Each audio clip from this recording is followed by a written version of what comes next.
আপোনালোকেতো সকলোৱে গমেই পাই আছে যে যোৱা এই 14-15 দিন বান বিভীষিকাময় সৃষ্টি যি হৈ গ'ল শিৱসাগৰ, চৰাইদেউ, গোলাঘাট আৰু যোৰহাটত।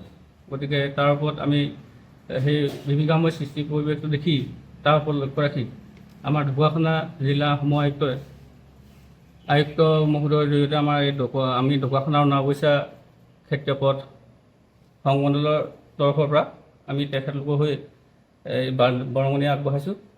যিমান পাৰিছোঁ আমি ডেটল, মহ খেদা ধূপ, কেণ্ডেল, ফেনাইল এইবোৰ আমি আগবঢ়াইছোঁ। কিমানটা পৰিয়ালৰ কাৰণে? আমাৰ 100টা পৰিয়ালৰ কাৰণে আমি আমাৰ ফালৰ পৰা দিছোঁ।